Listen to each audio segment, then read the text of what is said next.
Assalamualaikum warahmatullahi wabarakatuh. Perkenalkan, nama saya Yuni Syafiqah Purba dengan nomor induk mahasiswa yaitu 1903-295. Saya dari jurusan Agribisnis Universitas Malik Saleh. Nah baiklah, di sini saya akan menceritakan sedikit bagaimana caranya membudidayakan tanaman teh. Nah, tanaman teh ini memerlukan curah hujan yang tidak kurang dari 2000 mm per tahunnya. Nah, kemudian pohon teh ini juga memerlukan cahaya matahari. Kemudian untuk suhunya dia hanya memerlukan 13 sampai 250 Celcius. Kemudian kelembapannya tidak kurang dari 70%. Nah, kemudian beberapa tanah yang diperlukan, beberapa jenis tanah yang diperlukan untuk tanaman teh ini yaitu ada tanah andasol, regosol, dan latasol. Kemudian tanah ini juga dapat dibudidayakan di tanah podlosik atau ultisol. Nah, teh menyukai tanah dengan lapisan atas yang tebal, struktur remah, berlempung sampai berdebu dan gembur.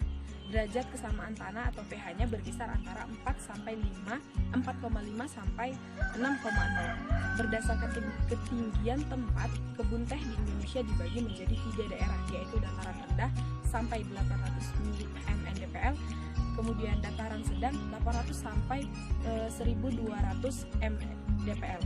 Perbedaan ketinggian tempat menyebabkan perbedaan pertumbuhannya tentu. Nah, kualitas tehnya juga tentu akan berbeda apabila jenis tanamannya berbeda, jenis tempatnya berbeda. Nah, yaitu pemilihan tanahnya. Nah, untuk pemilihan tanahnya yang perlu kita lakukan yaitu yang pertama, mengadakan trasering pada tanah yang cukup curam. Nah, kedua, pada tanah yang tidak terlalu curam bisa ditanam jenis-jenis pupuk hijau berderet rapat menurut trench di antara deretan tanaman pokok. Nah, yang ketiga, membuat rorak-rorak dengan maksud supaya air mengalir di permukaan tanah dapat ditampung dan untuk selanjutnya melalui rorak-rorak itu masuk ke dalam tanah. Dan dengan demikian, maka air yang mengalir di dalam tanah tak akan mengakibatkan erosi. Nah, yang berikutnya, penanaman pohon jenis leguminosa yang berbentuk pohon dapat pula memperbaiki fisik dari tanah karena pohon ini perkaranya dapat menembus ke dalam tanah sampai jauh. Nah, kemudian jenis tanah yang cocok untuk teh seperti yang tadi telah saya singgung beberapa jenisnya. Nah, kemudian di sini jenis tanah yang cocok itu adalah seperti yang tadi andosol, regosol, latasol. Namun teh juga dapat dibudidayakan di tanah podsolik, clay humid, litosol, dan aluvia. Teh menyukai tanah dengan lapisan atas yang tebal seperti yang saya bilang, struktur remah, berlempung, berdebu sampai gembur. Nah, kemudian yang ketiga itu berdasarkan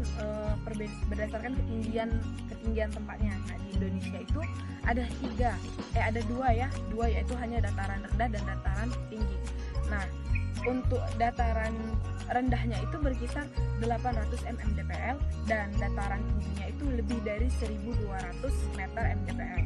Perbedaan ketinggiannya seperti yang saya katakan itu tentu mempengaruhi kualitas produknya nantinya, kualitas dari kebun tehnya ini. Nah, kemudian persiapan lahan ya. Persiapan lahan dimulai dengan pembongkaran tunggul-tunggul dan pohon sampai ke akar agar tidak menjadi sumber penyakit akar. Nah, biasanya pohon teh ini ketika ingin ditanam lagi, ini pohon yang sudah tuanya akan dibongkar. Dibongkar itu sampai ke tunggul-tunggulnya.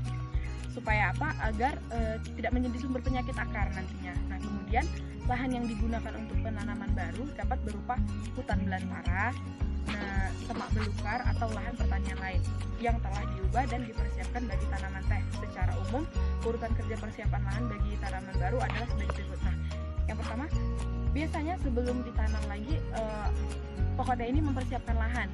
Biasanya lahan itu disebut lahan berakan, memang yang sudah gersang dan akan dihabiskan untuk ditanam kembali tanaman yang baru. Nah, baiklah, yang berikut yaitu hal yang perlu dilakukan atau urutan kerja persiapan lahan bagi tanaman baru adalah yaitu pertama, survei dan pemetaan tanah. Nah, seperti yang saya katakan, survei dan pemetaan tanah ini perlu dilakukan karena berguna dalam menentukan sarana dan prasarana yang akan dibangun seperti jalan-jalan kebun untuk transportasi dan kontrol, pembuatan fasilitas air, serta pembuatan peta kebun dan peta kemampuan lahan. Nah, biasanya untuk penanaman kebun teh ini kan kebun teh ini tidak hanya di tempat yang sempit. Nah, perusahaan perkebunan ini tentu akan membuat beberapa peta agar pekerjanya mengetahui di mana lahan yang ini harus dilakukan penanaman, di mana lahan yang ini harus dilakukan pemanenan. Nah, kemudian yang kedua, pembongkaran pohon dan tunggul. Nah, pembongkaran pohon dan tunggul ini dilakukan dengan 3 cara, yaitu yang pertama, pohon dan tunggul dibongkar secara langsung, secara tuntas sampai ke akar-akarnya agar tidak menjadi sumber penyakit akar. Nah, yang kemudian, pohon dapat dimatikan terlebih dahulu sebelum dibongkar dengan cara pengulitan pohon atau ring barking, mulai dari batas permukaan tanah sampai setinggi 1 meter. Nah, yang cara yang ketiga yaitu cara yang ketiga yaitu pohon dimatikan dengan memberikan racun kimia atau aborosida seperti natrium arsenat atau Garlon 480P. Nah, untuk memberikan racunnya ini, pohon itu dikelupas keliling selebar 10-20 cm pada ketinggian 50-60 cm dari atas tanah. Kemudian diberikan racun dengan dosis 1,5 gram per cm lingkaran batang. Kemudian pohon akan mati setelah 6-12 bulan. Nah, baiklah, kemudian kita masuk ke teknis budidayanya. Yang pertama, pembibitan. Nah, untuk pembibitannya ini tanaman teh ini diperbanyak melalui stek daun atau biji. Dari unsur produksi, sebaiknya teh ini diperbanyak melalui stek daun. Sedangkan untuk persyaratan benihnya, yaitu 1, berasal dari kebun biji, yakni biji jatuhan. Kemudian biji besar dan tidak terserang hama kepik biji. Nah, kemudian biji disimpan dalam kaleng rapat dan kelembapannya sekitar 35-38%. Nah, yang terakhir, setelah dipungut, segera samaikan bijinya. Nah, cara yang kedua yaitu perkecambahan pada bedekan. Nah, yang dilakukan yaitu hamparkan pasir dengan ketebalan biji teh pada papan berukuran 1x2 meter. Nah, kemudian taburkan benih pada permukaan hamparan pasir. Pasir dihamparkan kembali pada atas benih. Nah, kemudian setelah itu ulangi langkah tersebut hingga diperoleh tumpukan pasir benih sampai 3 tumpuk. Bagian atas ditutupi karung goni yang basah. Naungi area bedekan menggunakan daun kering. Nah, sesudah itu 1 minggu lamanya biji yang sudah retak atau telah berkecambah ditanam di polybag atau bedekan. Nah, kemudian pada bibit yang di polybag tadi ketika usianya sudah 10-12 bulan maka dipindah tanamkan. Sedangkan pemindahan bibit menuju kebun itu dilakukan ketika usianya bibit itu berumur 1 tahun untuk jenis putaran serta 2-3 tahun untuk jenis stam. Nah, kemudian penanamannya. Nah, untuk penanamannya ini hal-hal yang perlu diperhatikan itu adalah menentukan jarak tanaman yang tepat. Nah, seperti yang kita lihat, setiap tanamannya ini memiliki baris ataupun jarak. Nah, kemudian pengairan. Setiap kebun teh ini tentu memiliki beberapa lahan yang digunakan memang untuk pengairan. Jadi ketika hujan, maka tidak terjadi pembasahan pada areal bawah kebun teh. Airnya tentu akan turun dan memasuki wilayah perairannya itu tadi. Nah, kemudian pembuatan lubang tanam, teknik penanaman dan penanaman tanaman pelindung yang diperlukan.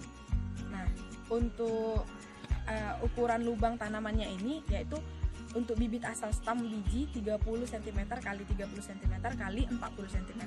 Nah, untuk bibit stek dalam kantong plastik itu 20 cm x 20 cm x 40 cm. Nah, ada 2 kegiatan dalam proses penanaman, yaitu yang pertama pemberian pupuk dasar. Nah, pupuk dasar yang dianjurkan terdiri atas urea 12,5 gram, TSP 5 gram, sampai KCl 5 gram per lubangnya. Nah, apabila pH tanah di atas 6, maka lubang tanam diberikan belerang murni atau belerang sirus sebanyak 10-15 gram per lubangnya.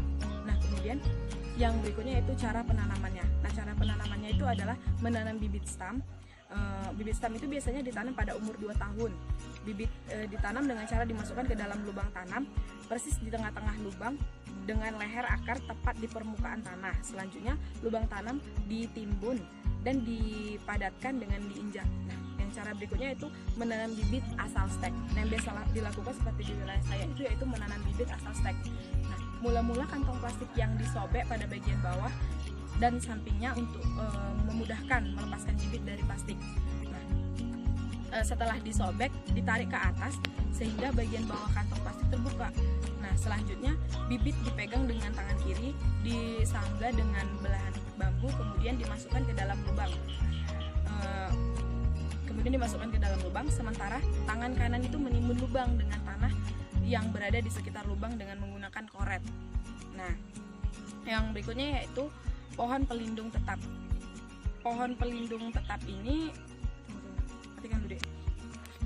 Baiklah, kemudian kita masuk ke proses pemeliharaannya. Nah, untuk pemeliharaannya ini ada 3 langkah. Yang pertama itu pemangkasan pada pohon teh serta perawatan luka-luka bekas sisa pangkasnya. Nah, kemudian pengambilan hasil atau langkah memetiknya sampai diperoleh hasil yang sebanyak mungkin tanpa mempengaruhi kondisi serta situasi pohon tersebut.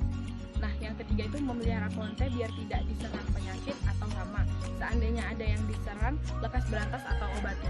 Nah, untuk pengendalian hama dan penyakit hama ini itu biasanya itu ulat jengkal atau Ectropis Brutia Hipposidra Thalaka Biston Suppresseria. Nah, di pohon teh ini yang biasanya itu penyakitnya itu memang berupa ulat jengkal, kemudian ulat jengkal, kemudian nah, untuk pengendalian hamanya atau penyakit hama itu biasanya pohon teh ini tuh penyakit hama itu berupa ulat jengkal. Nah, ulat jengkal ini bisa diberantas dengan membersihkan gulma dan serasa, pemupukan berimbang serta pengaplikasian insektisida jenis Lanate 35WP dan Lanate L. Nah, kemudian serangga dewasa bentuknya seperti nyamuk itu namanya Helopeltis anthoni. Nah, kalau ini bisa dilakukan dengan cara pemetikan daur petik selama 7 hari. Kemudian bisa juga dengan pemupukan berimbang. Nah, kemudian busuk daun. Nah, busuk daun ini penyebabnya adalah jamur jenis Cylindrocladum scoparium dengan gejala berupa daun induk yang berbecak coklat. Nah, biasanya itu dia daunnya itu berbecak coklat atau bahkan seperti hampir menyerupai daun yang busuk. Nah, ini bisa diberantas pengendaliannya dengan mencelupkan stek dalam fungisida. Nah, kemudian cacar teh. Nah, cacar teh ini juga hampir mirip dengan busuk daun. Nah, cacar teh ini jamur jenis Exobasidium vacans yang menyebabkannya. Nah, kemudian ada cara pengendaliannya yaitu dengan cara mengurangi tanaman pelindung, memetik menggunakan daun pendek sekitar 9 hari, pemangkasan sejajar dengan permukaan tanah serta penanaman jenis tanah cacar RB1, PS1, GMB1, GMB2, GMB3, GMB4 hingga GMB5. Nah, itulah beberapa hal yang perlu diperhatikan dalam membudidayakan tanaman. Setelah mengetahui beberapa jenis penyakit, kemudian mengetahui bagaimana cara mengendalikan atau mengatasi penyakitnya, ya kemudian yang dilakukan adalah panen. 1. Peko atau pucuk tunas yang sedang tumbuh aktif. Nah, itu adalah beberapa hal yang dipetik ya. Kemudian burung atau pucuk tunas yang sedang istirahat. 3. Kapel, daun kecil yang terletak di ketiak daun tempat ranting tumbuh. Nah, kemudian cara panennya itu ada petikan jedangan. Nah, itu petikan pertama setelah pangkasan untuk membentuk bidang petik agar datar dan rata. Nah, kemudian petikan produksi dilakukan setelah petikan jedangan. Nah, petikan produksi ini itu yaitu petikan semua tunas yang baru muda, semua pucuk burung diambil, tunas cabang, petikan gandesan. Nah, periode panennya itu pucuk teh itu dipanen dengan periode antara 6 sampai 12 hari. Teh hijau Jepang dipanen dengan frekuensi yang lebih lama yaitu 55 hari sekali. Nah, perkiraan produksinya itu diharapkan mencapai 200 kg berat kering hektar HA per tahun. Nah, pasca panennya itu waktu memetik teh jangan menggenggam pucuk terlalu banyak. Pucuk hasil petikan ditempatkan di dalam keranjang 10 kg yang digendong di atas punggung.